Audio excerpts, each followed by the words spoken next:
I realize some people may find the ins and outs of tax law a little tedious, so allow me to spice this story up. Instead of an audit, imagine this is a showdown between two warriors in the most brutal and exciting form of combat there is: chess. Hello, everybody, and welcome to a very special episode of Explaining Warhammer to My Girlfriend. My name is Ava, and joining me, as always, is my lovely, significant, soon-to-be ex-lover, because she's going to run away with this big blue man, Carrie. I'm so excited! Finally! Today, we are talking about ROBOUTE GUILLIMAN, and if you have a problem with that pronunciation, I have here a canoe. The official Warhammer 40,000 character encyclopedia. And at the back of this book, I bought it because it's cheaper to buy this to get Lieutenant Titus than it is to buy him on his own, which is really funny, but also I get a fun book out of it. At the back here, it has a pronunciation guide, and the first one, ROBOUTE GUILLIMAN. ROBOUTE GUILLIMAN. Not GUILLIMAN, not ROBOUTE, not any of that. ROBOUTE GUILLIMAN. Robert, canoe. Do we want to explain to people who might not know why you call him canoe? It's easier if you just call him canoe, because everybody knows how to pronounce canoe. And that's obviously his true form, his true identity. Let's tell people why you call him canoe. Well, okay, guys. They might not have seen the short. One time, we were streaming, and Ava asked me, what were we talking about? Oh, we were talking about something related to the Primarchs. We were talking about, you were like telling me about Ultramarines. Yeah, and you were like, do you know who their Primarch is? And I was like, yes, but I can't remember his name. And my brain was like, people say it's like a boat. Rowboat. But my brain was like, canoe. So that's him now. He is now canoe. He is now canoe to us. And he floats upon the water. Girly man. Well, I'll tell you what. I've seen them all. In making my like Adobe Audition project file and my notes app file and texting Alex what we're doing today, I've definitely spelt Guilliman in 17 different ways. I have no idea. But real quick, hello, Ava from the future here, and I want to take a quick second to ask you something. Do you find transporting minis to be stressful? I do. What if I take my little Blorbo for a trip and me, being a clumsy fool, drop them and they break? Or worse, they get mad at me. Well, today's sponsor, Tabletop Stronghold, can help with the Mag Case 2.0. This easy-to-assemble MDF box doubles as both a carrying and display case with steel trays and magnets that you simply glue onto the bottom of your mini, and boom! They're not going anywhere. But Ava, I hear you cry, what if my Blorbo is too big? What if they are too large, too powerful to fit in with their friends? First off, kind of rude to say that about your Blorbo. Secondly, don't worry, the trays are adjustable for even your largest miniature. And don't worry about its durability either. I've been told by the sponsor that the Mag Case 2.0 is strong enough to hold a 250-pound wizard. Oh, okay. Huh. Early this December, Tabletop Stronghold is having a Black Friday mega sale. It's their biggest sale yet, with some items being 40% off. A perfect time to get yourself a handy travel or display case, or even gift one to a friend. If you also fancy some easy-to-store terrain with 62 customization pieces, consider checking out the competitive terrain sets as a bundle with your mag case. If you want to get your hands on these great products, use our link in the description and pinned comment to let Tabletop Stronghold know that we sent you over to them. Thank you, Tabletop Stronghold, for the sponsor, and thank you very much for the mag case. Now all my Blorbos have a place to live. And, I guess, slaughter each other. Thank you very much again, and now let's get back to the video. I did, I think, hear an audiobook at one point say Guilliman and not Guilliman, and it stun-locked me for 20 minutes because I was like, who? Oh, no. Huh? But today is very special. I've been looking forward to this. As some people know, I collect Ultramarines because I like the flavor of vanilla, but also blue is my favorite color. I think they have a banging aesthetic, and also it's just a good scheme. I like it a lot. I like a lot of their characters. I love loving a thing that's popular. Same. Because you get the most. My heart goes out to people who are like, I'm so fucking sick of Space Marines coming out every other week. And I do agree, it's kind of absurd. On the other hand, I'm collecting captains and company commanders like Pokemon. I've got like the first company Terminator guy on the way from the Leviathan box. I've got a guy I'm kit bashing into the 5th company captain. I've got an Akaran that I'm using. I'm gonna get them all. I'm like Trazen over here. It's like, oh, I want like all the little guys. I've got Titus. I got Calgar. I got the old Calgar. But I'll probably end up getting new Calgar. I really hope they just have 2 data sheets in 11th for him because I don't really like how they're handling him right now. But that's besides the point. I like Ultramarines. I'm excited to talk about the Primarch I like. As you know, Ultramarines are on the box art. Yeah. So there's going to be a lot today. But first, my love. Yeah. What can you tell me what you know about Guilliman? EP boy. He was EP just for like quite some me. time. Can't wake up. Don't want to wake up. Needs his he's clothes. upset. They're important. Forgets to breathe when he's mad.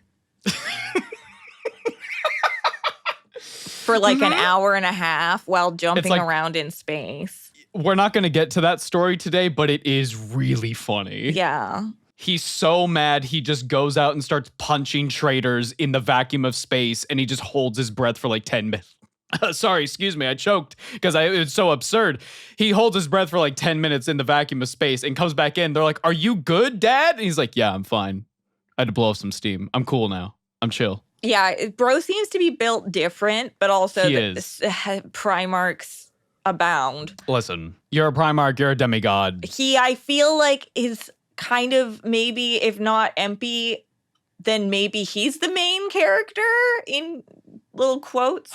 I don't think that's far off because Ultramarines already have the poster child status and because he is the leader. Well, okay, so it's weird because in 40K, Guilliman is known as the Imperial Regent. He is essentially Emperor to Electric Boogaloo. All right.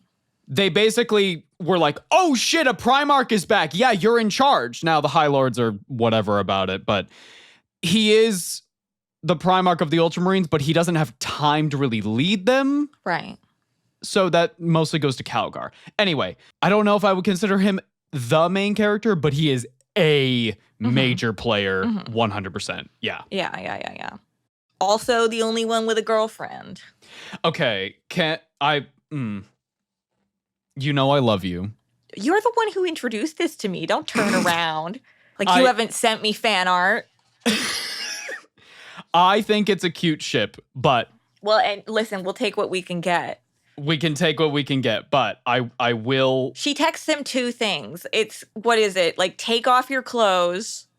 It's get the fuck up and take off your clothes. And you're telling me they're not in a relationship? They share, like, one conversation. I just described it. Yeah. Listen, I think Yvraine X Guilliman is a cute idea. It is not very accurate, and that's okay. That's all right. We can live over here in our little comfort shipping these 2 characters who probably hate each other a lot, but that's okay. The angst makes it better. That's what Numbskulls the ship is all about. That's true. What else you know about Guilliman? Or is that about it? I feel like as we go through this, I'm going to be like, "Oh yeah, I knew that." Yeah, probably. A bunch. But things aren't coming to me. No, that's fair. Guilliman, being the Primarch of the Ultramarines, has probably the most fleshed out backstory. So there's going to be quite a few excerpts in this one. I'm searching my mind palace. And it's just a bunch of memes in this room. Yeah. That's another byproduct of being such a major player is you get a bunch of memes made out of the actions that you do. Case in point, bro is fuck-ass mad. Yeah. And then just goes outside the ship. I've just started seeing people just respond to people on Reddit with just a single picture of Rogel from text to speech. It's always the same picture and it always conveys the same. And I'm like, oh, I get it now. I used to see this and it just went right through my brain because it didn't mean anything. And now you're like, oh. It's like finally understanding an emoji that you weren't looking at properly. Yeah. I feel this will also, I don't know. I feel like obviously we're still in preamble, but I feel that a lot of things people say about Guilliman and things that they joke about him are pretty accurate. Fair enough. I mean, if there's actually a lot of dedicated content, then it's pretty easy to kind of like it's easy to not misinterpret something that is written about so often. Yeah. You know what I mean? Mm-hmm. Hi, sorry for interrupting once more, but if I don't talk about this next thing, Bricky will beat me. Over on our store at Orchid 8, we have a merch sale coming up. From December 1st to December 6th, there's going to be a last chance sale for a lot of items. They're going to be gone for quite some time. Get 10% off all things going away for a long, long time from December 1st to December 6th. We also have new items coming up onto the store that I'm sure you are looking at right now with your eyeballs. Unless you're listening to this on Spotify, in which case, check out our store at orchid8.com. Link in the description and stuff. Remember, December 1st, 10% off last chance items and new merch over on orchid8.com/collections/numbskulls. Click the link in the description or pin comment or whatever suits your fancy. Okay, I did my job. Sorry for interrupting. Let's get back to Guilliman. Without further ado, let's get right into it. We gotta go to space, to a planet with some kind of working societal structure. Primarchs yeeted. All end up on different planets. Guilliman ended up on a place called Macragge. Macragge. Out of all the planets we've talked about, Macragge, probably one of the best. It's described as a bleak yet beautiful planet with lots of mountains, valleys. Oh, I spelt it at like an old Irish name. Macragge. There's lots of mountains, lots of valleys. It's Rome in space. It's space Rome. Oh my God, that's why everybody's thinking about it all the time. Yeah, the Ultramarines and Guilliman and Macragge itself has a heavy sci-fi Rome aesthetic. So, okay. When was the last time you thought about the Roman Empire? Right now. Star Welcome. Wars. Okay, I've never done a lot of research on the Roman Empire, so if I mispronounce something or I get something totally wrong, it's not my fault. We didn't cover that when I was in school. We covered a lot of Greek stuff and not Romans. And as far as I'm concerned, it does get confusing. It's pretty similar. But I'm ignorant on the subject, so I don't know. We'll go with what we go with. So during the Age of Strife, where everybody was cut off, Macragge was doing so well that they had enough technology to actually sustain themselves and remain in contact with a small star system. So whereas some planets were just, people burning witches and eating each other, Macragge was A-okay. We're doing fine. All right. Oh, and it's not just aesthetically Rome. Like, their government is like actual Roman. Oh, okay. Like they have two leaders. They're called consuls, and they're like the dual governors of the planet. Right. Do they ever seek counsel from a lady that they just kind of give bath salts to and then watch her dance around, and then they're like, that's how the war's going to go? I don't know what you're talking The oracles. Oh, my God.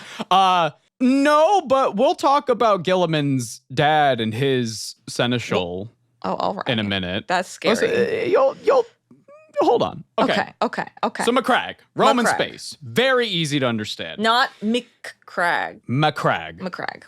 2 G's. You fall over and you go, Macragge. What's a crag? What? I don't know. That's a bad joke. All right. The coming of Guilliman was mysterious, to say the least. Strange things were seen in the forest, and the people felt awed as if a great omen was coming. One of the two consuls of Macragge, a man by the name of Connor Guilliman, had restless nights plagued by nightmares. Sea-Dog VA Guilliman? No. K-O-N-O-R. Oh my God. They can't just switch all the consonants and then call me disabled.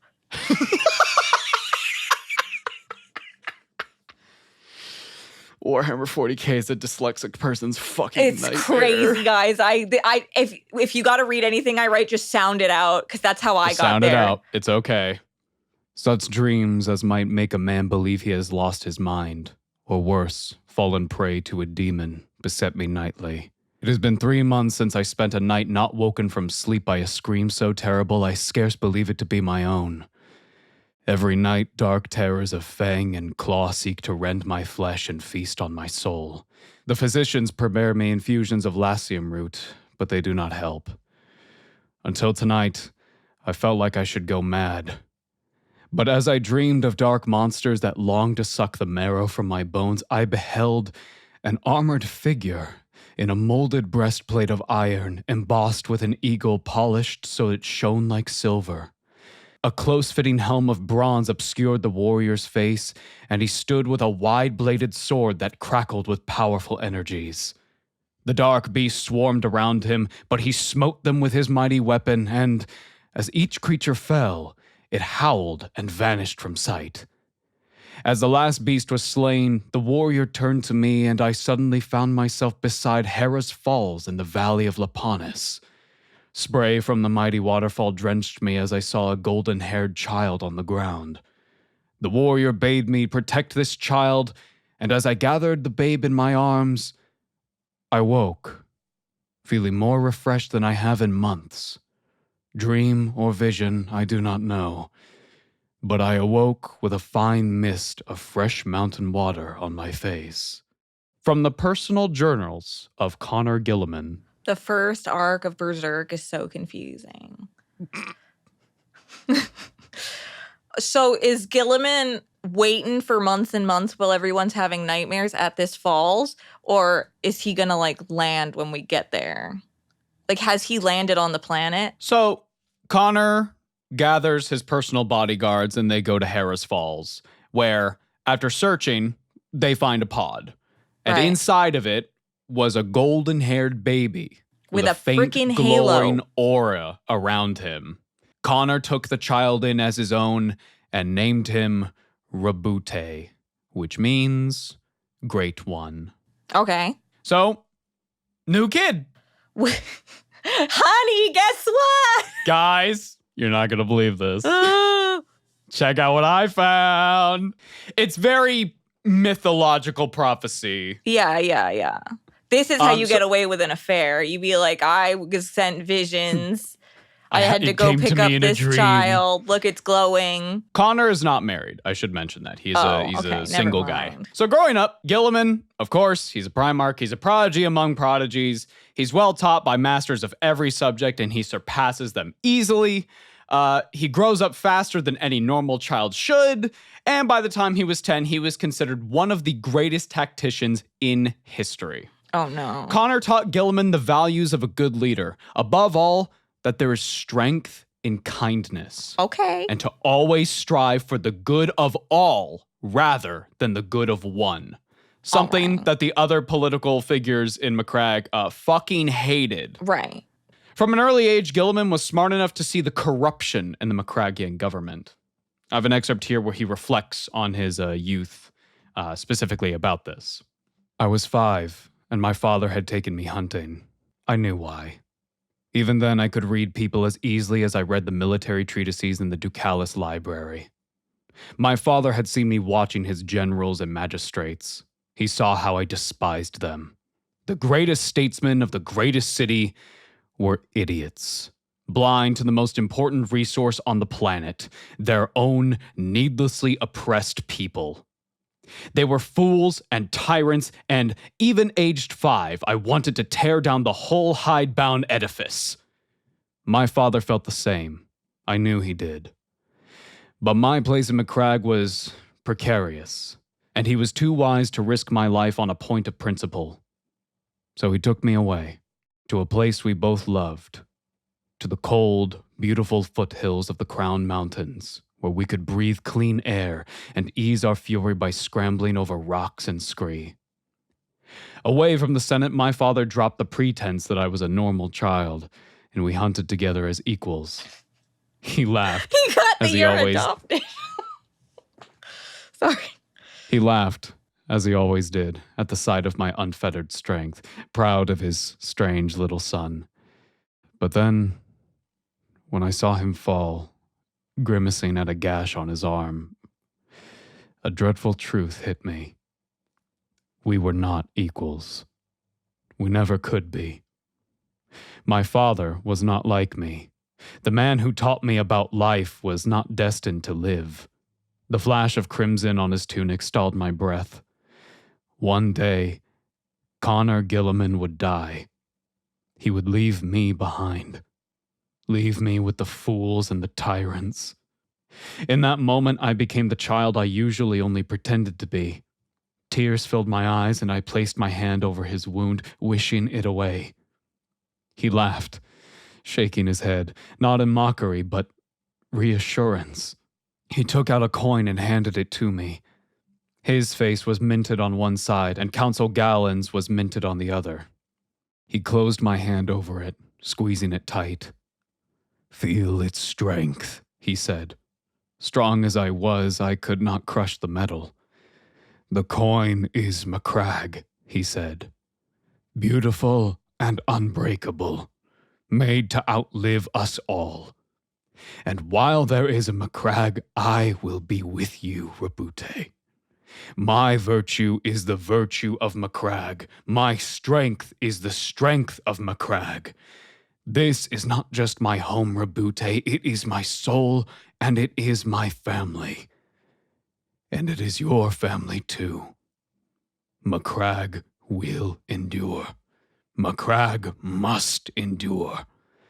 And as long as it does, you will not be alone. So out of a lot of the Primarchs, I would say all the Primarchs, Guilliman's got some pretty fucking good role models growing up. Yeah, well, I know a lot of people talk about his mom, so I'm not sure how we get to her.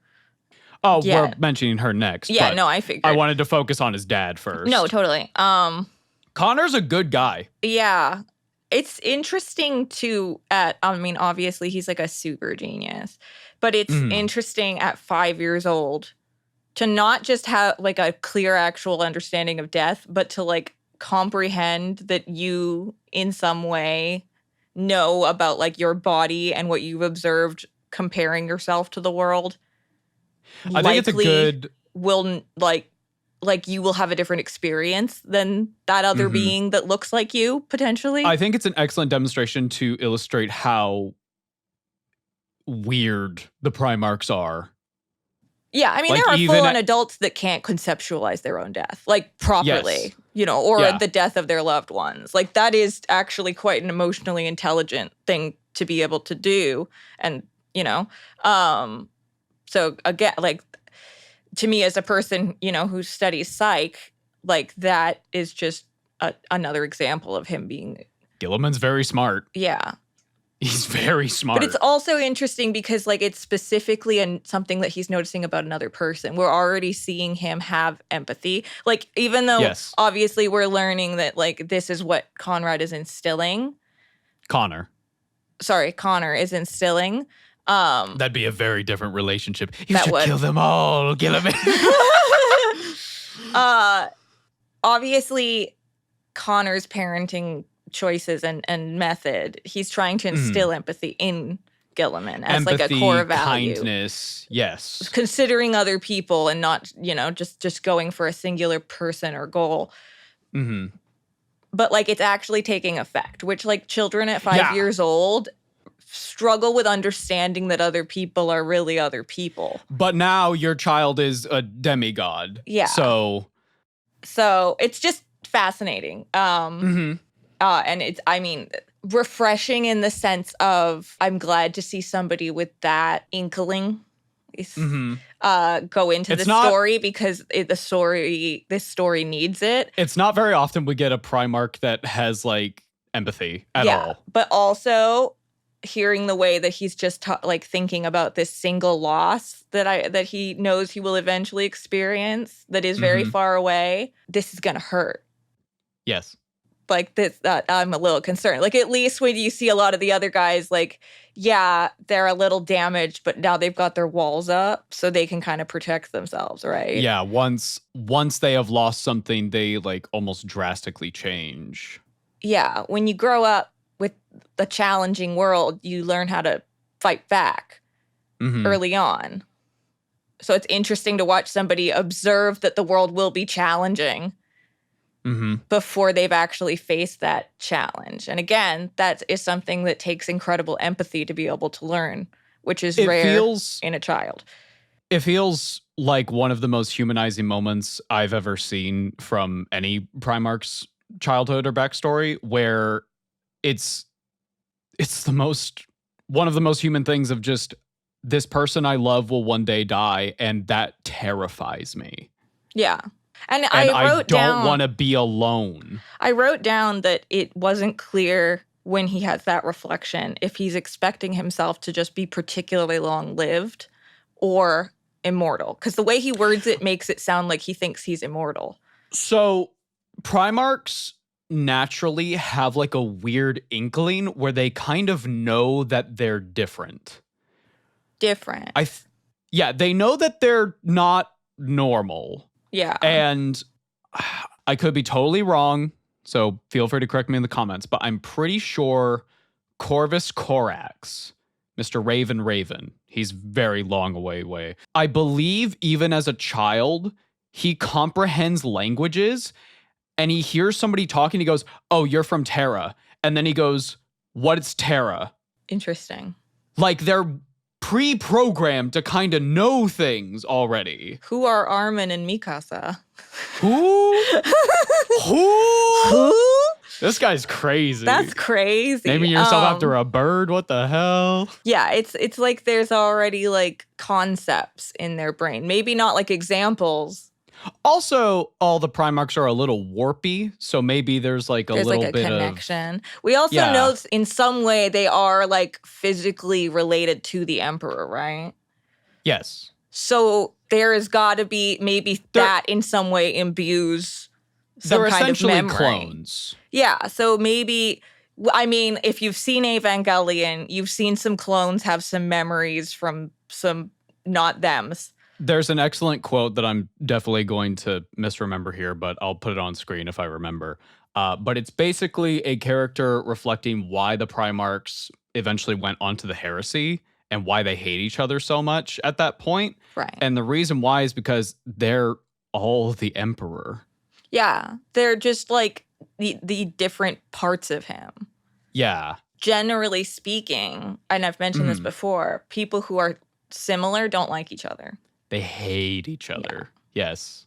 It's always refreshing when we get to a Primarch that has like a good childhood because it's like, I mean, this is my first time. God. Vulcan had a pretty okay kidding. one. Vulcan did, and also Lehman. Lehman had a pretty good childhood. He was hunting mammoths and shit. Yeah, I think for him, it was a good childhood. For another Primarch, it could have been a disaster. Ah!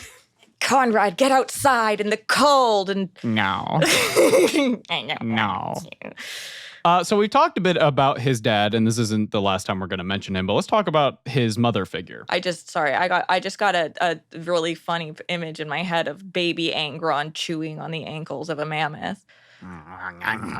Somehow he's already got the nails because of the visual, but okay. You're gonna hate his backstory. I know. It's fucked up. I also wrote down, I bet McCrag and like maintaining it or keeping it around is gonna become a bit of an obsession. Because one thing I was thinking as they're talking about this coin is a thing that will last. McCrag will endure. The planet, I'm like, but planets don't last forever. They last a hell of a long time, but I don't know if Primarchs These are good last thoughts to have. Longer. And yeah, and I'm These are excellent thoughts to be having. I remember watching, it's going to sound random for a second. I remember watching the original Star Wars movies as a kid. And there's that scene where Leia is being like interrogated by Vader, and then they blow up Alderaan. Yeah. And I remember as a kid being like, oh, scary. A lot of people just die. You know, I could kind of I got it. I was like, it's like he blew up Earth or something. Yeah. But then when I got older and like started to like go back through and like understand more of what was going on, and also like read the books and stuff, I started to understand that was her home planet, basically. Yes. And like that all her friends were there. Like I started to actually understand the stakes. Yes. In a way. It's a horrible thing, but then when you realize how horrible it is. Like now when I watch that part, like I get emotional because I actually, you know. Vader's just doing like a fucking Fortnite dance in the background. He's like, I love Check this shit out. Torturing my children. It is I love the best. this. Redeemable. Redemption! And he's my favorite character in Star Wars. So like I say that as redemption is when you do a single kind act on top of like billions of dead people. Yeah. That's redemption. We're wow. fine. You just donate a bunch to charity at the end of the year and then everything you did is fine. It's all fine. Well, you just gotta. If you say sorry, everything's fine now. That's why Canada is doing so well. So we talked about Connor Gilliman. We'll touch back on him in a minute. But let's talk about his mother figure. Okay. When Connor was busy leading the people of McCrag or was just doing some other stuff, maybe went on a campaign or whatever, Gilliman was looked after by a woman named Tarasha Uton. She is a seneschal. Think of it like a steward and advisor to Connor, who was strong-willed, boisterous, and capable. Tarasha came to treat Gilliman as her own son. And in turn, Gilliman considered her a mother, or a mother-like figure at the very least. Right. For example, he called her Mam.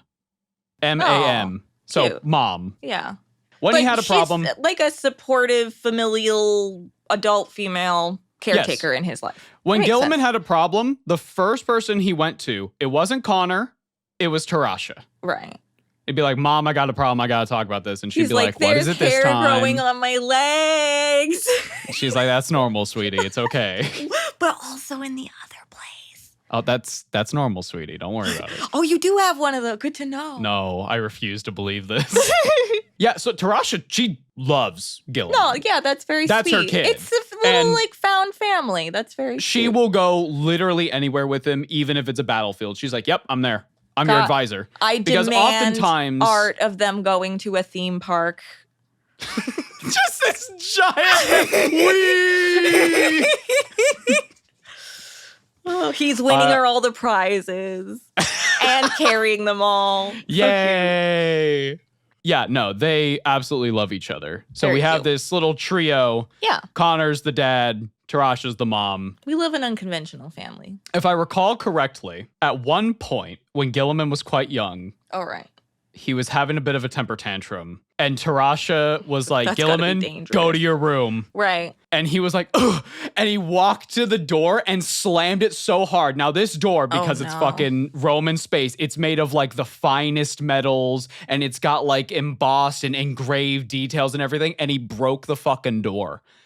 Right. And so he breaks it and he's so mad. And you just hear fucking Tarasha on the other side. She goes, ROBOUTE, Gilliman! Get back out here. Go in the corner. Time out. No. And he's like, okay, Mom. I have a distinct memory of like that happening to me as a child. I remember I asked my mom, I don't remember what I asked her, but like my friend was over and we wanted to do something, but it was something we needed permission to do. And I was like, Mom, can we do this? And my mom was like, no. And she had a completely valid reason. And I remember. But you're a child. But I was a child and I was like just learning. Like I was like watching like tween movies and stuff. What do you mean no? So I remember I like put my hands on my hips and I said, thanks for nothing, Mom. Corner. And Time out. She Carrie Lynn Jane Davied me. And I got a timeout. And I deserved it. Into the corner. Oh, Think I about what you've thinking done. back on it. Because I was like, you're a kid. Girl. No, exactly. That's exactly what those learning moments are for. Now I would never say that to anyone. I remember being really young and I can't remember what it was, but I got really mad and I did a Gilliman. I slammed my bedroom door so hard that the door got jammed. Oh. And so when I had to when I calmed down and I tried to open it again, I started to freak the fuck out because I was like, oh no. And so my grandpa had to come down and like get the door unwedged. It was very embarrassing, but we laugh about it now. I mean, that is quite funny. It is. I can't even remember why the fuck I was mad, but that's being a kid. I don't think I ever broke. I was never aggressive. I was just clumsy. Like that was how I broke things. Oh, it was never that I like slammed a door or something. It was that I like dropped something or knocked something over. Mm. Or lost something that happened to me. So we have this cute little found family here. Yeah. Years go by. Guilliman's an adult. And one day, his dad is talking to him and he's like, okay, listen, you got to prove yourself to the court. They already know you're like a genius, but you have to like do something for McCragg because then you'll actually have like credibility. It's like, oh shit, he did something great. Now, he's basically setting him up to like have a place in office. Yeah. So, but you need a resume, kid. Yeah, you need a resume. You got to have something under your belt. So he tells Guilliman to go to Illyrium, a place far, far to the north known as Bandit Country. It was the last place that had not been captured and colonized by the McCraggian government. Confident that his son would make him proud, Connor gives Guilliman an expeditionary force, and they go out. Tarasha also comes along. Are we colonizing? I mean, it's Rome in space. Are we the baddies? Oh, no. It's Rome in space. I was hoping for all the fun parts of Rome and none of the bad parts. So history would tell you that the Primarch went to the bandits and just fucking crushed them. Just absolutely decimated them. But that's not what happened. Guilliman instead went to the Illyrian sacred shrine and just sat there. Okay. Causing the bandits and their army to come to him. Right. And when they arrived, rather than waste any lives, Guilliman offered to duel the chieftain. The chieftain agreed. Duel begins. Now, obviously, Guilliman is a fucking Primarch. Right. This chieftain, did he look at Guilliman before saying K? Or was he in his tent like, who's this idiot? I can do it. And then he comes out and he's like, oh, no. So they're fighting, but Guilliman doesn't swing. Right. He's just dodging. He's doing the fucking Goro Majima when he's like, the customer is king, bro. That's right. And he's like, he's doing exactly that. He's just dodging. And eventually, the chieftain is so exhausted, he falls over and he's like, you know what? I'm done. Just get it over with. I don't even want to live anymore. You absolutely humiliated me. And Guilliman reaches into like his pocket, right? Right. And he pulls out an artifact that belonged to the Illyrians that was stolen by the McCraggian government. Oh my gosh. And he gives it to him and goes, here you go. And the chieftain's like, oh, is this like a thing where you're gonna like ransom us? Like, is this your way of having us join over to you? And he's like, no, I'm just giving this to you. No strings attached. Okay. This rightfully belongs to you. Yeah. And the chieftain is like, what? And he's so dumbfounded at this act of honesty, of justice, that he gets up and he takes a knee. Oh, and immediately is like, I vow we're gonna never ever fight against McCragg again. And you know what? We'll actually join up because if there are men like you in McCragg, I want to be like that. He got blue-pilled. And like everybody. He got beat so hard, he got blue-pilled. And Tarasha's just watching this happen and go like, that's my boy. Aww. That's him. We raised this boy right.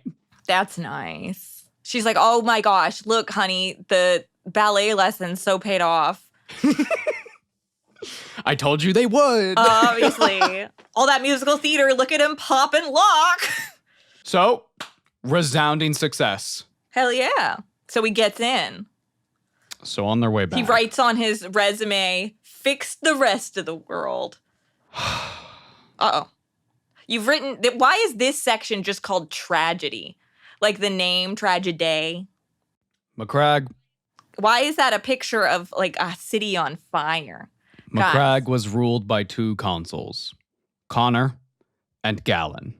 Okay. Connor was a man of the people. His laws reformed society for the benefit of all rather than the few. For example, he really, really wanted to abolish slavery. That was like his main thing. All right. Gallon, on the other hand, loves slavery. Oh. He and his allies wanted things to go back to the way they were, with the government on the very tippy top, hoarding all the wealth, and everyone else beneath them, the peasants, there are slaves. They exist to work and do whatever we want them to do. Right. So the moment Guilliman was gone, Galen launches a coup. He sends armies of slaves and soldiers to attack the capital of Macragge, and Guilliman returns to find Galen in a desperate panic, saying that the peasants had actually revolted. Obviously, Guilliman is like, what the hell? Okay, so he goes forth, and he's like talking to all these people. He's trying to get order back, but it's too late. Okay. He gets into the Capitol building, and, I noticed an odd aroma in the air, bitter and chemical. Then I saw movement on the floor near Galen, near the burning tapestry. "Watch out!" I snapped. He backed away, and we both raised our guns. I gasped as I saw a man crumpled on the floor like a piece of broken furniture. "Father," I howled, shaking my head. "No!" We rushed towards him, but he held up a warning hand, and we stopped a few feet away, both whispering curses. His ornamental cuirass was punched full of holes, and his robes were drenched in blood. His leg was bent underneath him at a sickening angle, and his skin was scorched and blistered. Worst of all, though, was the dark line at his throat. It looked like a second mouth, wide and leering, dribbling crimson threads. He gasped, trying to breathe, color draining from his face. I dropped to my knees, reaching out to him. Again, he waved me away, desperate warning in his eyes. He tried to speak, but only managed hideous bubbling. For all my strange gifts, I could do nothing as he slipped away, choking on his own blood, gripping his throat, and trying to sit up. I tore some of my cloak to wrap it around his neck, and he pointed a pistol at my face, fury in his eyes.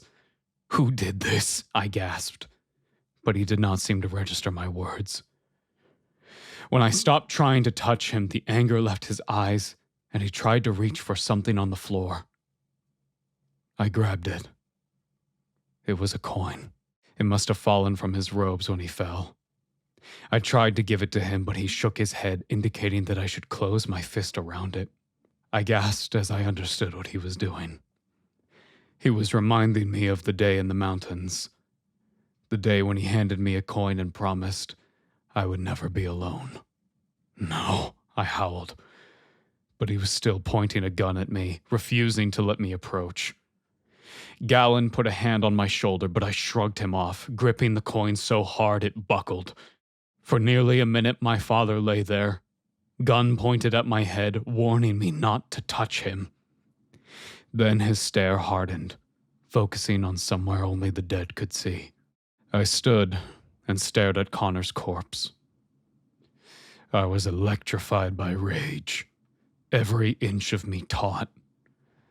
I dared not move for fear of the violence that might spill from me. My father had not left me. He had been taken.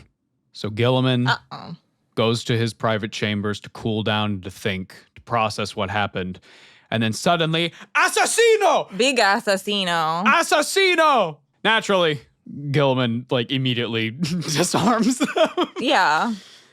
But as he does, he notices that the same weird chemical smell from before.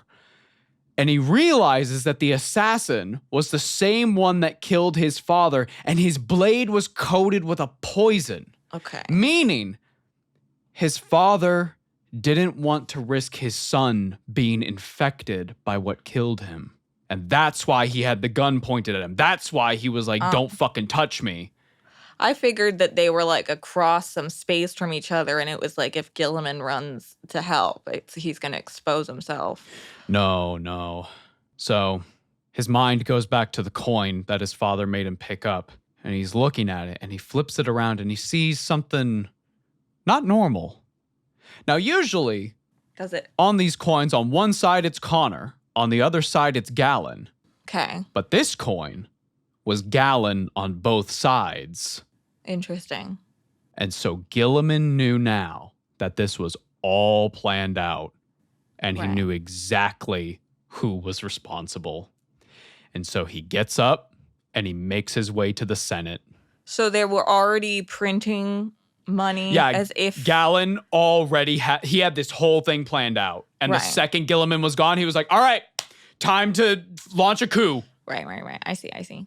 As he entered from behind the great stage, he could hear the crowd of Aristocats murmuring and Galen speaking over them, saying that Connor and ROBOUTE were responsible for these riots, that they were traitors to Macragge, gathering an army out of the Illyrian rebels to take the city, and that's why Galen had to kill them. Right, okay. And Guilliman steps out from the shadows, and everyone's like, oh my gosh. Oh. There he is. And Guilliman decides to explain everything. Oh my god, he lays it down. Wait, he exposes them?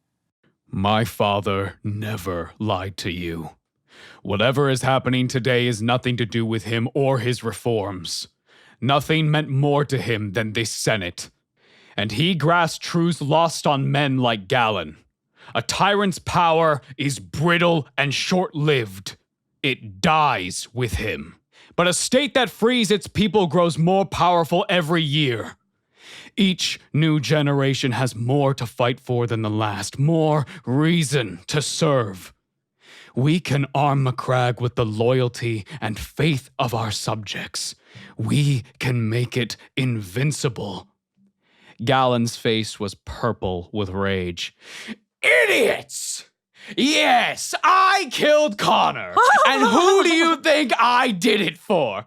Who do you think will pay for the freedom Connor promised? Whose lands do the mob want to seize? Yours! It's your power they want, your money! What do you think would be if Connor's reforms were passed? You would be nothing, no better than common herd. Centuries of tradition torn down by one ill-conceived act of charity.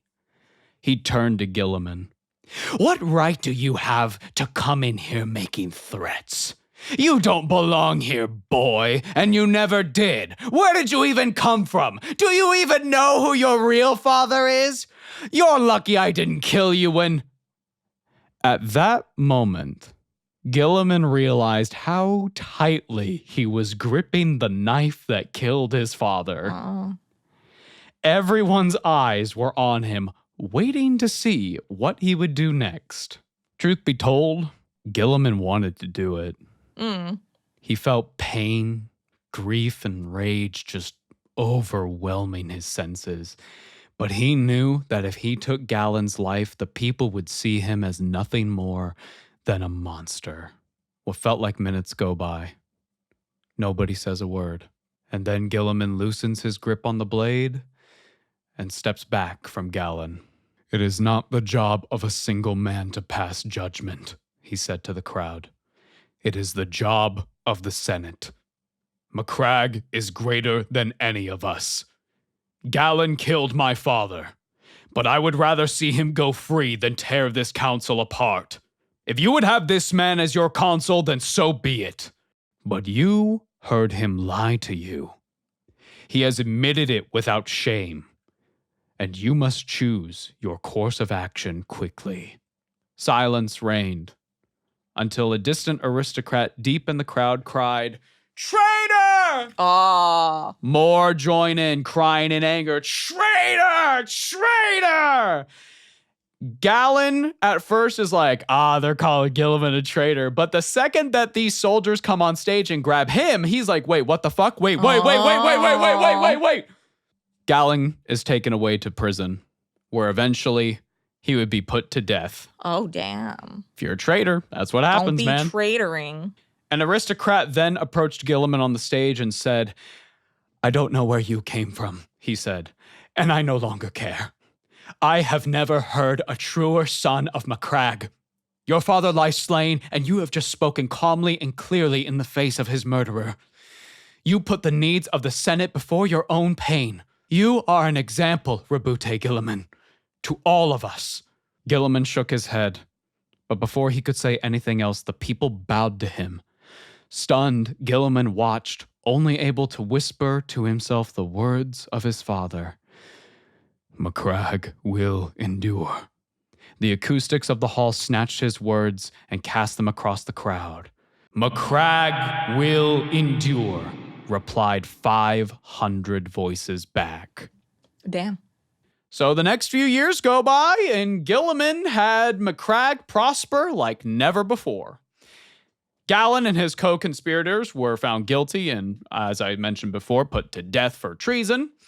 The wealth that they hoarded was redistributed to the people of all Macragge. Guilliman restructured the planet's government, changing Macragge into a meritocracy where office and honors were given to the hardworking rather than the wealthy. Wow. In fact, the planet prospered so well that word reached the Emperor of Mankind, who immediately was like, that's my guy. I know that fucker. And just instantly was like, I need to see this son of this legendary son of Connor Guilliman. I gotta know who this is. Right.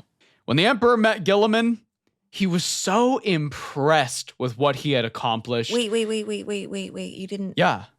You forgot a bit. What did I forget? One day, a mysterious man showed up. One day, a mysterious stranger appeared on Macragge and was like, holy shit, good job. Good job, my little blue man. Good job. And so he joins up with Guilliman and is like, damn, you've done a fucking great job here. And he tells him of the Great Crusade and specifically tells Guilliman that he dreams of a peaceful galaxy. And Guilliman is like, that sounds awesome. Yeah. Absolutely, I'll join you. So Guilliman joins with the Emperor and is given the 13th Legion, the Ultramarines. Nice. That's the backstory. What was that? Don't worry about that. That's it fine. looked a little bit like the trash cans at Disneyland. That's the next section. Dear. Don't worry about that. Okay. So that's how Guilliman became so great. Oh, nice. We love stable living conditions. Yep.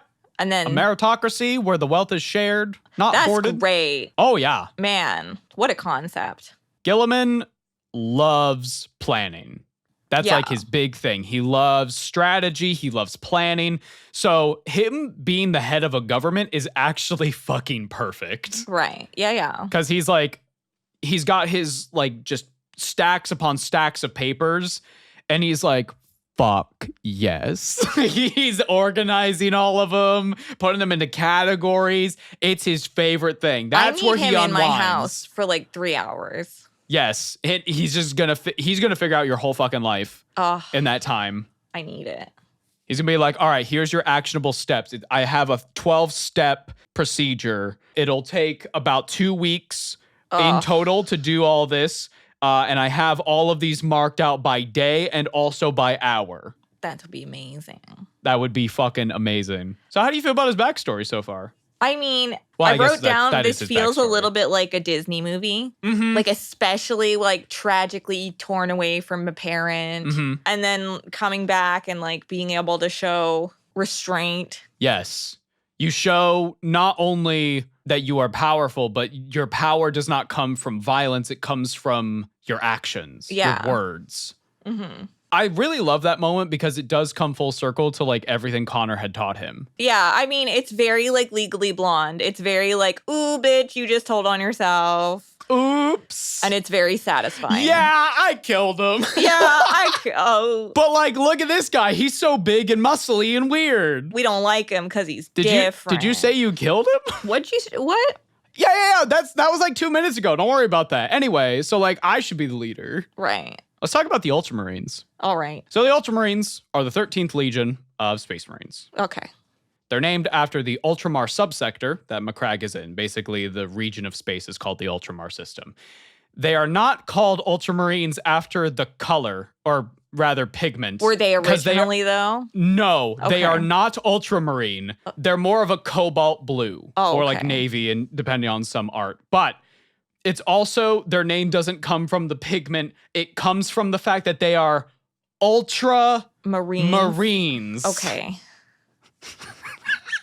Super donkey piss. Super donkey piss.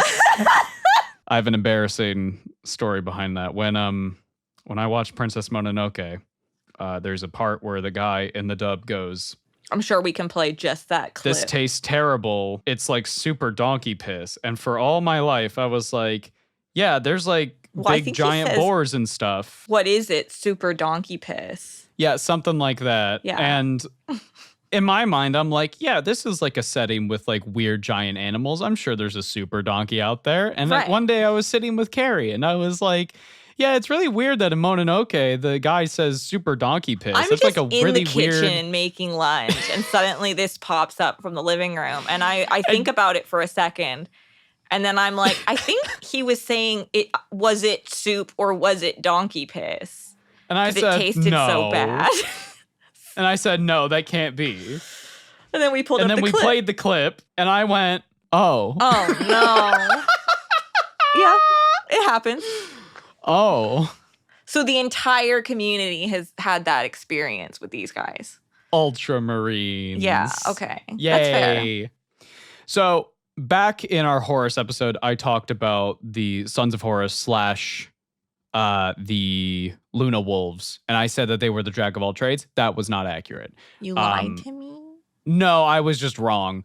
Oh, all right. Fair enough. Yeah. That happens. No, the Horus's guys are masters of assault. Like just they attack. That's the whole thing. Ultramarines are the jack of all trades. They can do anything you put them to the task to do. They're jack of all trades, master of none. They are your bare bone, basic ass space marines. Right. Their color scheme, as we mentioned, not ultramarine. It's more of a cobalt in most artwork and official box art. Yeah. And they usually have gold trim. In 40K, the trims can be different colors, but the gold one signifies the second company. And I gotta fucking say, they have white decorations all over. Fucking blue, gold, white. Mwah. We I mean, love this it. literally looks like my alma mater's like football team. It's a good ass scheme. Yeah. We were the Thunderbirds. So a couple things about the Ultramarines. Number one, they were the most numerous legion. Yeah. They had by far the most Marines across all the other legions. Mm-hmm. And what made them so unique in that part was that they were all really well trained. They didn't just have bodies to have bodies, not just meat shields. Like, no, we have to make sure that you understand what's going on. Mm-hmm. There are rumors that why they had so many Marines was because the Marines from the 2nd and 11th Primarchs, the ones that went missing, were actually just merged into them. With their minds wiped, maybe. Probably. But those are just rumors. Right.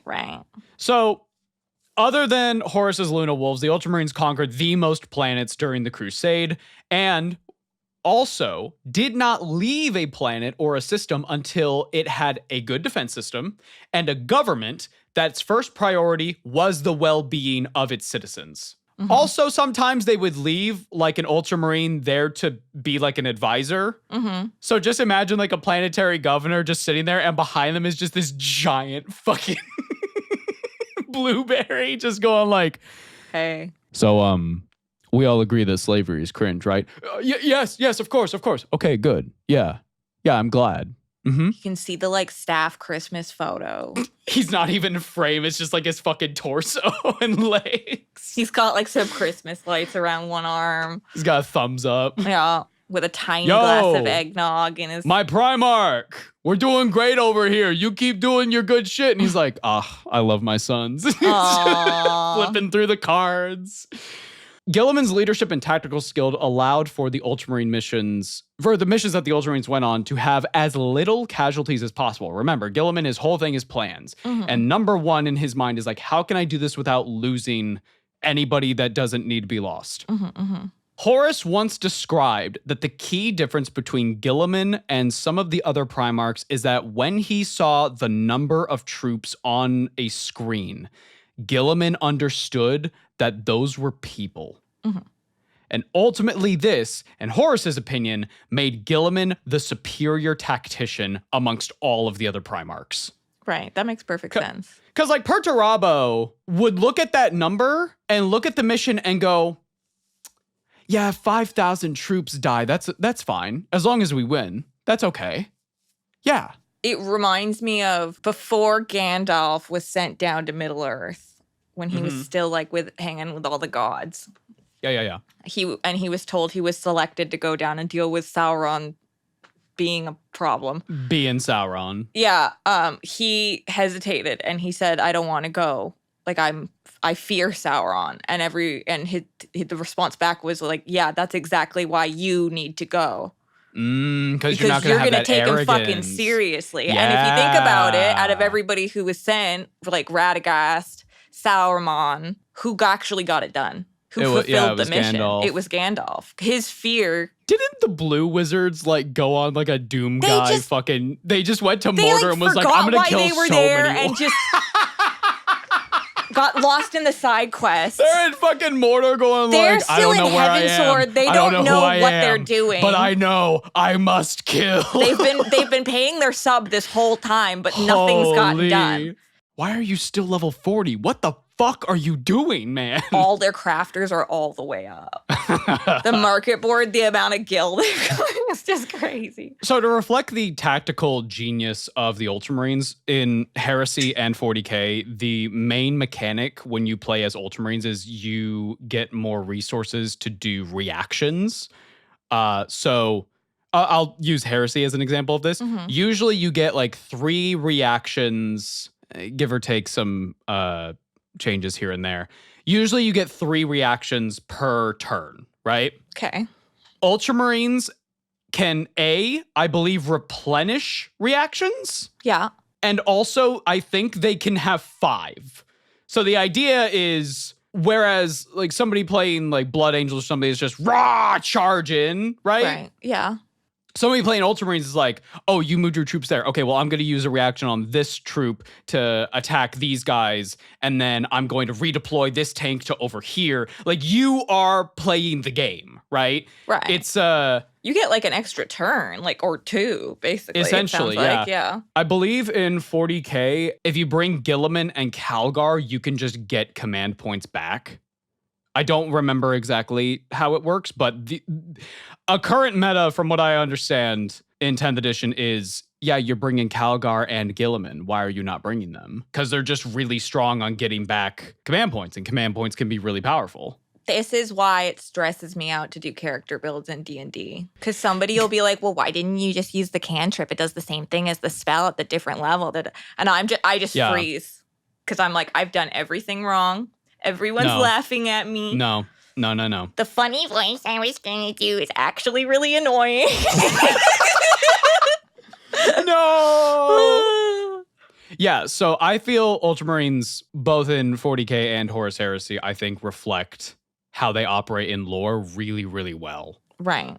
Let's talk about Guilliman and his relationships with his family, essentially. Right. Guilliman has a lot of hope and a lot of empathy in his heart. He is doing his damnedest. He was, as we've talked about, raised in probably the healthiest environment of all the Primarchs. Right. If brought a complicated problem, Guilliman breaks it down with a theoretical and a practical.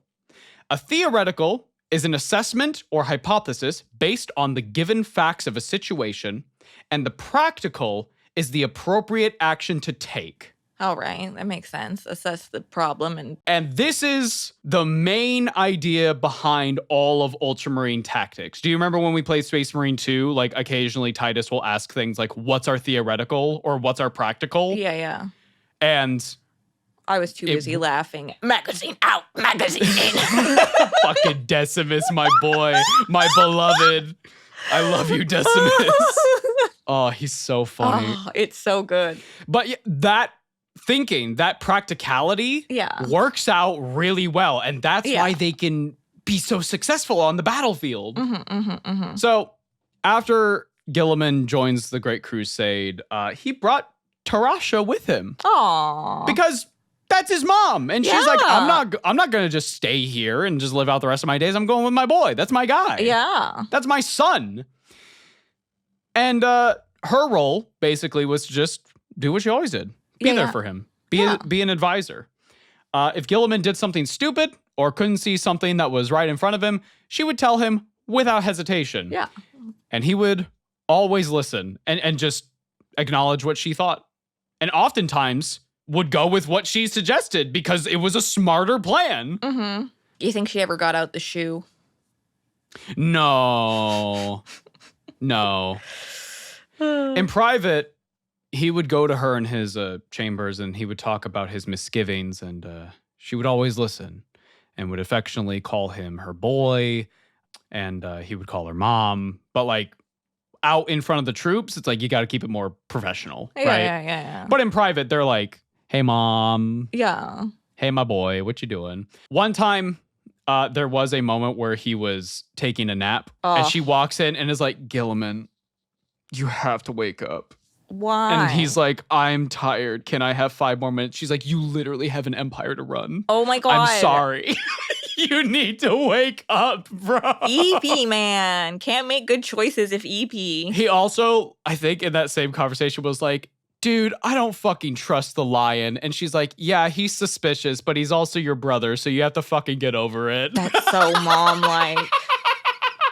Oh my God, she's single-handedly keeping fucking the whole Imperium together.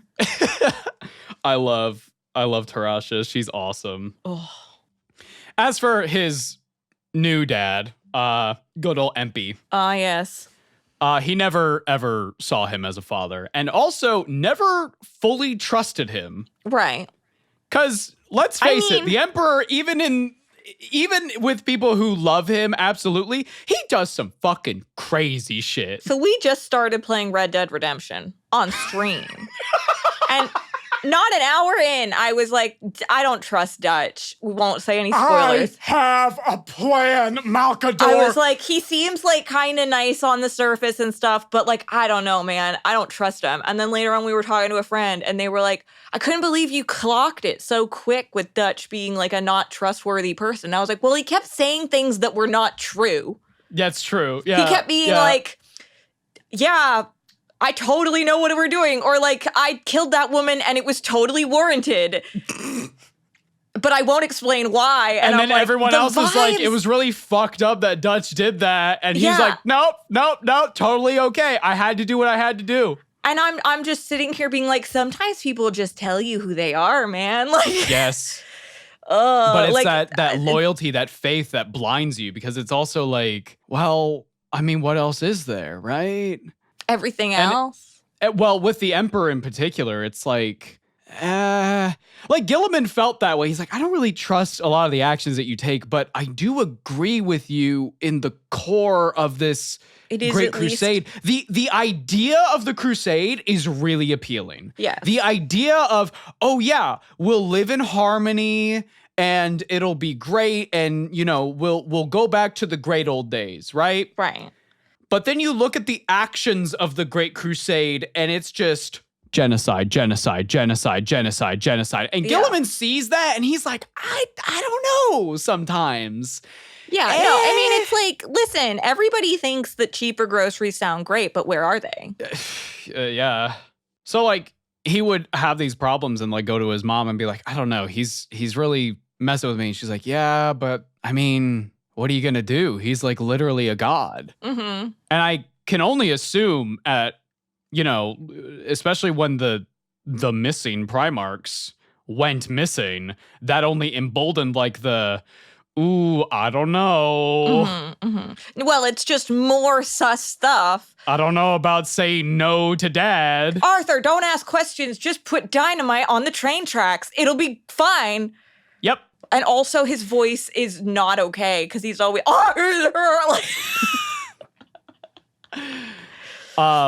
Let's move on to Guilliman's brothers. All right. Generally, Guilliman was seen as the perfect son. Wow. He grew up on a perfect planet, he had perfect parents, and he had a perfect life. And he always got the main role in the musical at school. Yeah, and he conquered 500 worlds. He has the biggest legion. We get it. Guilliman was considered by his brothers to be honorable, reliable, and extremely efficient, but also arrogant, judgmental, and self-important. Fair enough. Fulgrim once brought up he thought Guilliman was arrogant and far too focused on the Ultramar system than contributing to the rest of the Crusade. Okay. Which, as you called out correctly, is not incorrect. Yeah, I mean, it makes a lot of sense. Guilliman's number one priority is the well-being and the prosperity of Macragge and the planet and the system around it. Yeah. No matter what. The home turf is prioritized. Exactly.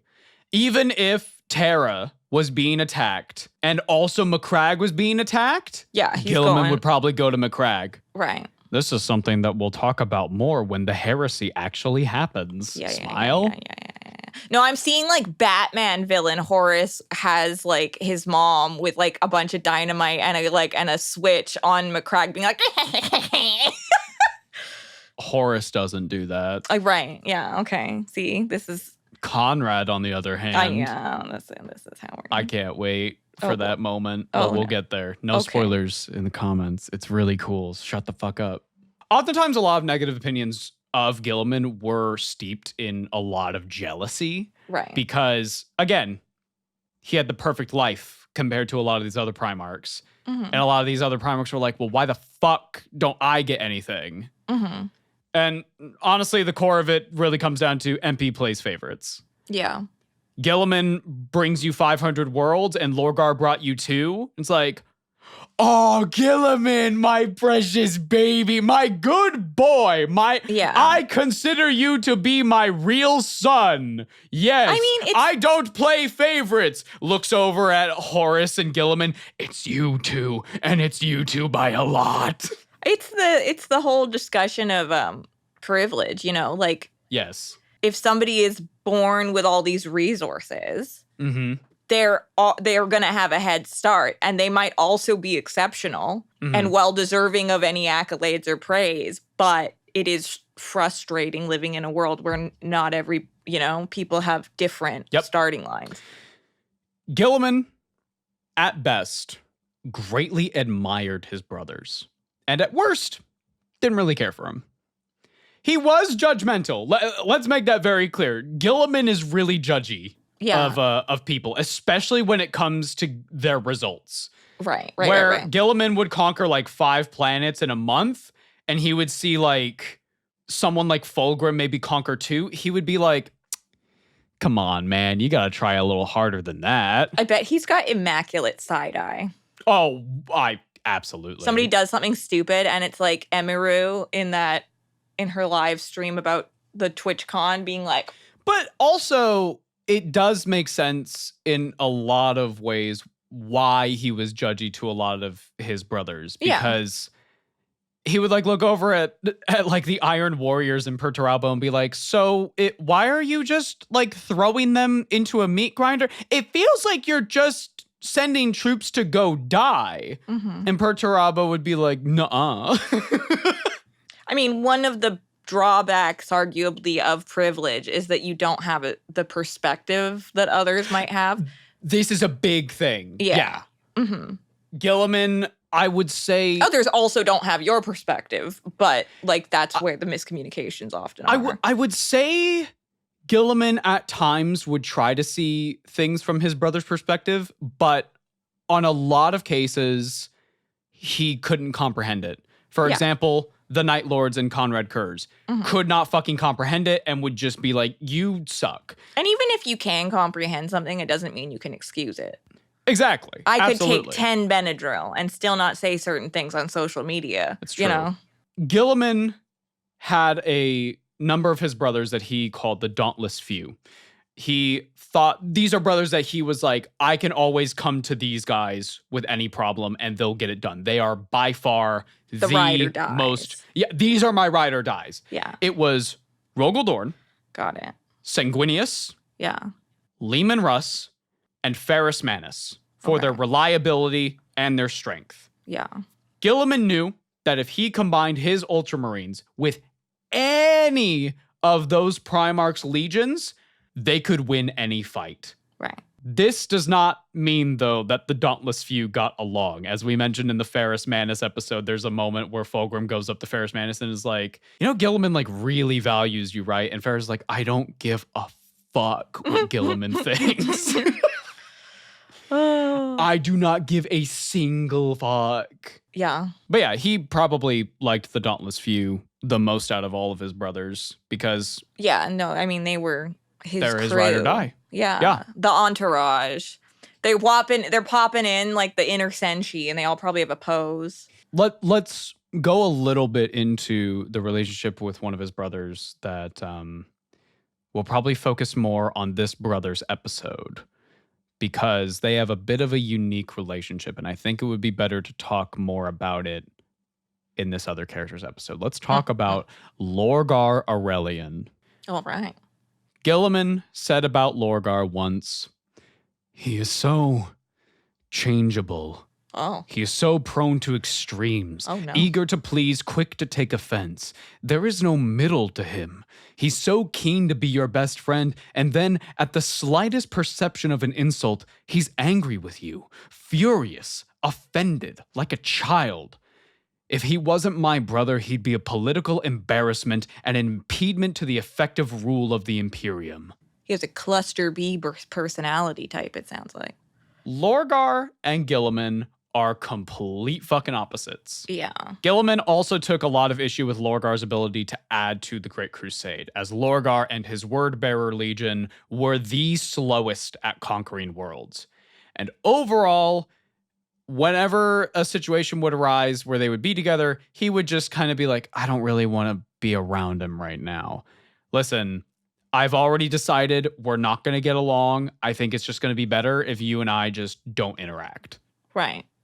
Yeah. I mean, that's a very productive thing to do. However, there would be an event that would change their relationship for the worse and plant the seeds that would change the Imperium and the galaxy forever. But that is something we'll talk about in Lorgar's episode. Oh, okay. It's a very big moment for Lorgar, and that's why I want to focus on it in his episode. Right. It is the moment he turns. Right. He goes from lore to gar. But as far as ROBOUTE Guilliman goes, Canoe. as far as Canoe goes, that's all I have in terms of generalizing him when it comes to the heresy on our march towards the heresy. Now, Guilliman is alive and active in 40K. We mentioned it a bit at the beginning of the episode. He is serving as the Imperial Regent. He's essentially the sort of head of the Imperium. Right. He's currently going on a crusade to try and sort of emulate the Great Crusade to boost morale and give the Imperium an actual purpose so that they're not just, wrangling cats. And he's like, please stop killing each other. Please stop killing each other. Right. Guilliman in 40K is not fucking happy what happened to the Imperium. And in fact, the first thing that he said when he was revived was, "Why am I alive?" Right. So he's not having a great time. But he is active. He is around. You can play him on the tabletop. He's got a mini. I don't really like it personally. I kind of would love to convert him. He just kind of looks like he's got a weird, full diaper thing going on. Let me show you his mini. I wake up. I'm disappointed. I just don't really like the I've pose. seen this one. He looks like he's got a wedgie. And also, I don't know. Maybe this is just a personal thing. If you're a Primarch, where the fuck is your cape? Fair. Where's your cape? Yeah. You gotta have a cape. But yeah, that is pretty much everything I have in terms of Horus Heresy Guilliman. What'd you think? How do you feel? I mean, so far, so good. Obviously, too bad with the dad. Yeah, Connor going out is quite tragic. Very tragic. But yeah, I am concerned for this boy. And that you don't want him to be hurt? Well, I just it's like I said earlier, everybody else kind of goes in with a shell, and there you've got, oh, look, an empath. Someone who actually understands and is empathy. It's very similar to Vulcan in that way, where it's you have humanity. And given we know where this goes, the boy is going to be hurt. It's going to be a lot. And he's going to get really stressed out. Everybody's going to say they're going to do their own paperwork. They're not. Mm-hmm. This is one big group project, and everybody's put everything on him. Yeah. And he's going to fucking do it because he said he wants a good grip. We've all been there. Mm-hmm. It's stressful. Yeah. How do you feel? Has your opinion changed on Guilliman at all from the beginning before you knew anything about him, really? No, not really. I feel like this is kind of what I anticipated. Yeah. Just a nice guy, reliable. Yeah. He's doing it. Yeah. When you were describing the dad dying, you said that his leg was back, and all I saw was the Family Guy death pose, and I had to keep myself from giggling a little bit. Yeah, no, that's fair. That's fair. Yeah, it's a shame what happens to Guilliman's childhood, but out of all of the Primarchs, he by far has like the best family structure. Yeah. To the point where like he even has his mom. He's actually like raised. Yes. I like Guilliman a lot. Obviously, I collect I'm Ultramarines. excited to go to more I like of him. blue. Yeah, he's going to have a lot of cool moments in the Heresy because obviously it's Guilliman. He's going to... If you like Guilliman, guess what? There's a lot of stuff where he shows up because he's the Primarch of the Ultramarines. Yeah. It's nice to like something that's popular. It really is. What if your favorite guy... What if your favorite guy is Ferrus Manus?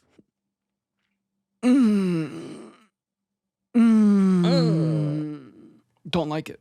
Yeah. He's going to have a lot of cool moments in Heresy. He basically has like his own little side quest with Lion and Sanguinius at some point that we'll have to talk about. Oh. Yeah, there's an event that happens that sort of separates them from the larger Imperium, and they have to sort of sit down and go, well, what are we going to do? Because we actually don't know what's going on. Yeah. On Ultramarines in general, but also Guilliman, he's not anything fancy, but he doesn't need to be. It's nice to have a Primarch that's just like a functional adult, you know? Yeah. What I mean? He's main character coon, like in... Yes. With like hella Rome aesthetics. Yeah, I can see him in his like middle school arc with like glasses that are all white, and he like adjusts them as he like does a million pages. I don't even like, need these. I have homework. 40 No, yeah, eyesight. he's just... Yeah. I think Guilliman is really neat. Yeah. And I've gone back and forth in my head if I get into Heresy, which I've played a few games with my buddy over Tabletop Simulator. And I don't know. I tried Iron Hands. I thought they were okay. I kind of want to give a few Legions a shot, but also there's a part of me that's like, I don't want to collect Ultramarines for 40K and also Heresy. But I don't know. Maybe that's the way it'll go. Well, I just mean, color's a big thing in my brain. Right. So I think if I had like 2 blue armies, it would bother me. But I don't know. Maybe I'm just being You can't silly. use the older models in the newer... You can, but they are for separate game systems. Like the size is a little off. Heresy minis are generally a little smaller. Got it. What I probably would do though is probably go with an actual ultramarine color. Like Louise, Rogue Hobbies, she has a paint with Procro called Ultramarine, which is just actual ultramarine pigment. And I would be like, in my mind, they are ultramarine. Like they're they're the actual color in the Heresy, and then maybe in 40K they're more of a cobalt blue or something. Right. I don't know if that has any significance or whatever, but I don't know. It seems cool in my head. Yeah. But yeah, that's Guilliman. That's our Primarch. We got our oars out and canoed. You know what's extra funny? This is sort of fate happening. Oh. Guilliman, my favorite color is blue. Right. And he's the Primarch of the 13th Legion. Right. And I was born on December 13th. Excellent. It was fate. It was fate. Yeah. Any questions or... Like I said, it kind of went the direction I was expecting. The exact thing you thought. Yeah. Yeah. No, it totally makes sense to not really have a lot of questions. I got a question for you. All right. Do you know who the next Primarch is? Perturabo. No. Damn it. I'll give you 2 more guesses. There's not that many. Okay. No. We are reaching like the Conrad? halfway. No. Yeah, 1 more guess. I think you'll like him a little bit. You think so Sanguinius? No. Oh. No. He's after this one. I failed. You said I had 1 more guess, and then I made a guess. I'll give you one. I'll give you one more for free. A pity guess. A pity guess. guess. He's a bit magic inclined. Magnus. There you go. I just find the sound.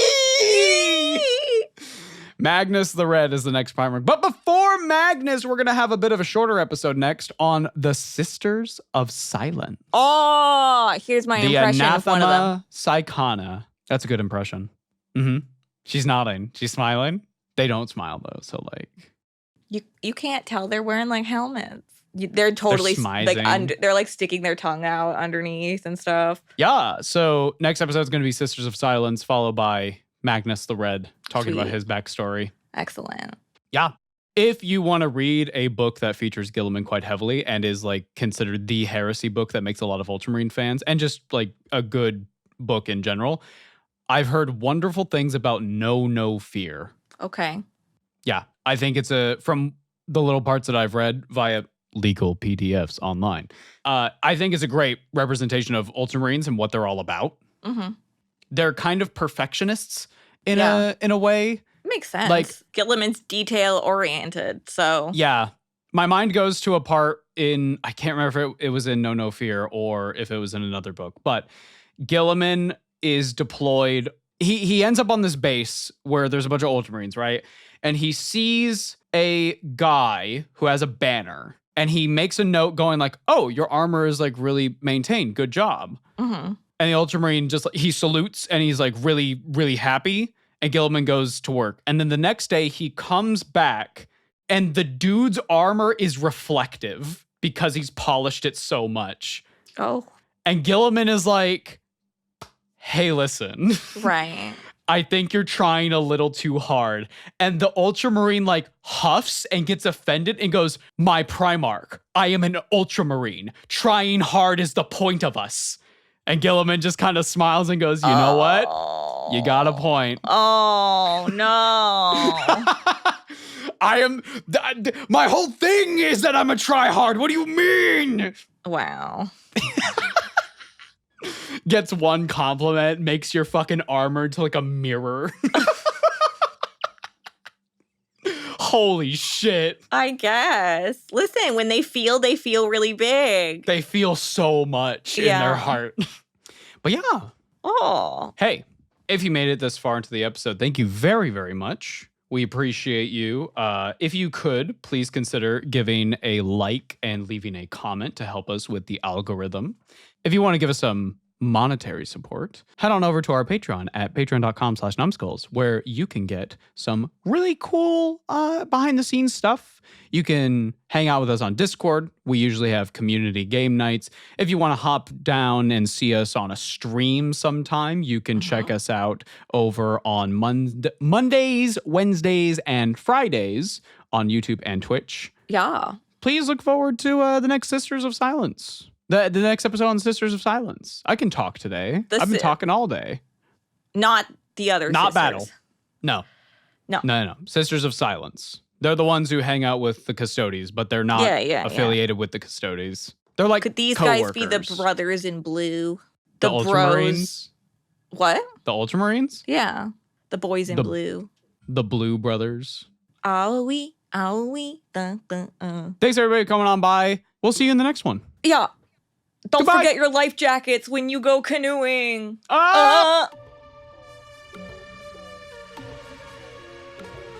First couple questions are just about Guilliman's name, so we're just going to run through these very fast. Canoe, that's the easiest way to remember. Do you think Guilliman's mom had baby nicknames for him that she might have used in front of the other Primarchs? Robbie, Gilly. Robert, but maybe. Like full name, Robert Guilliman. Would you say his brothers called him Gilly Boy? Not to his face. Probably not, but when they watched Harry Potter, I bet they started calling him Gillyweed for a while. What? Because they eat gillyweed. That's what gives him gills in the Triwizard Tournament. Oh. Most of our movies today are considered like either heretical or incredibly lost media to the Imperium. Oh, they don't got Ponyo? No.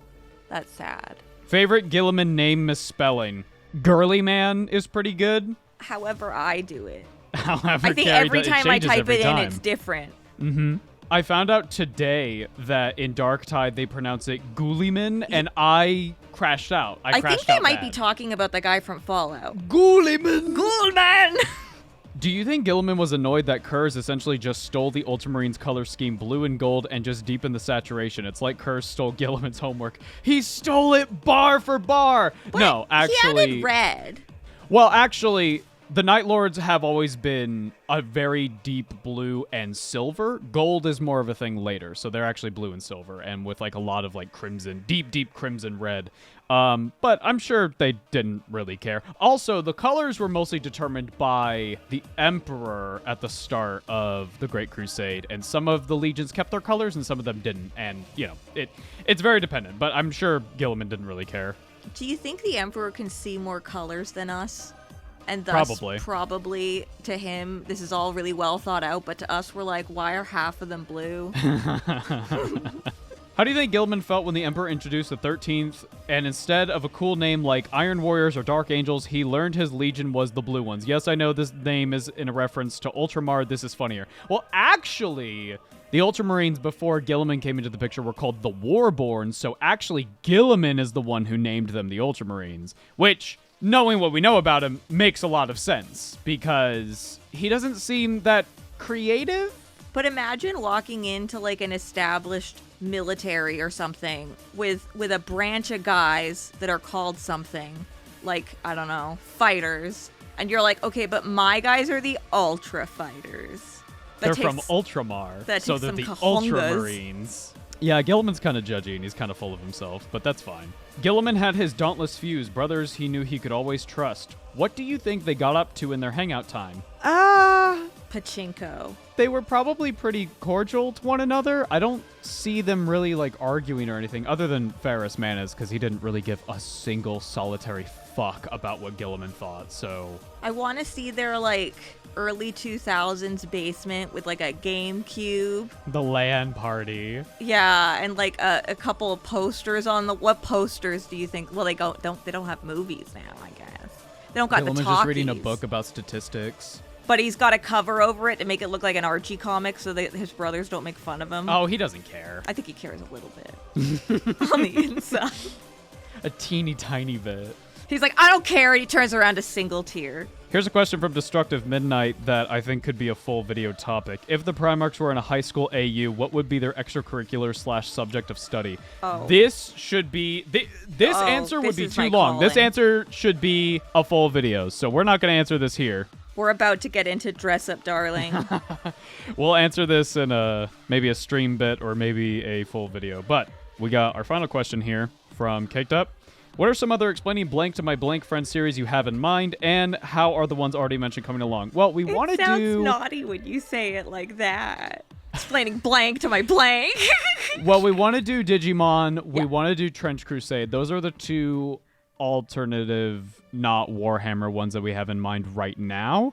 We also would like to do things like talking about Berserk or talking about other pieces of media that we're getting into and just talking about it. But that would be a different format. It would be more of a podcast talking about this. So I just got into XYZ and let's talk about it with this person who has already experienced XYZ, and it's more of a podcast discussing like, well, what did you feel about it? What are your opinions about it? And so on and so forth. But that current plan, other than the Warhammer stuff, is Digimon and Trench Crusade and maybe Berserk in like the future. Yeah. I definitely want to go into Magical Girls, but I also kind of want to talk about like the actual history of the concept of witchcraft and magic and how that's associated like with women partly, but also just like how that's come about and like heresy in a way. Yeah. And kind of actually go into some of the aspects of that I find quite interesting. Explaining Magical Girls to my boyfriend, Part 1, Witchcraft in Real Life. Yes. I have to go through all my old textbooks. But I also, as we've been watching Lord of the Rings, I've realized that could be a really fun thing to go in, like just talking about like the Silmarillions or something. Yeah, because you know way more than I do. Well, I think we know different categories. You know what I mean? Like, I know a lot of, like, the, like, founding lore. And I know that Legolas sees the world as flat. Well, okay. So I know that's not actually the thing, but it's flat. So much funnier. It was flat, but when Numenor was destroyed, that was done by literally changing the shape of the world. into. Yeah, because men pissed off God so much that he was like, fuck it. It was specifically the Numenorians. It was all Sauron's fault. It's always Sauron's fault, unless it's Morgoth's fault. It all really comes back to Morgoth. Dear viewer, when Aragorn asks Legolas, what do your elf eyes see? It's not because he has special see good eyes. It's because to Legolas, the world is flat, so he can literally see farther. No, he turns on the anime eyes. They get all sparkly. Somebody right now is typing up the largest paragraph to be like, I fucking hate this, Ava. That's not how it works. But I know. But it's so and then funny Orlando to think Bloom of it like that. Watches his ex with her new boyfriend, and he's like, they're taking my wife to Canada. Da, da, da, da, da, da. Because now she's dating Justin Trudeau. +2. I got a +2 for making a remix of Isengard? Hell yeah. Yeah. First character, Guilliman. Got a whole thing. Calgar. Who's the third character? Tigurius, Ventress. Whole 2-page spread for Dimitri and Titus. And it goes into talking about how he's a lieutenant, how he became a lieutenant, and what he's doing in Space Marine 2. And then we move on to the Dark Angels, baby. A whole 2-page spread that is now not up to date for a book that just came out not even a year ago. Ah!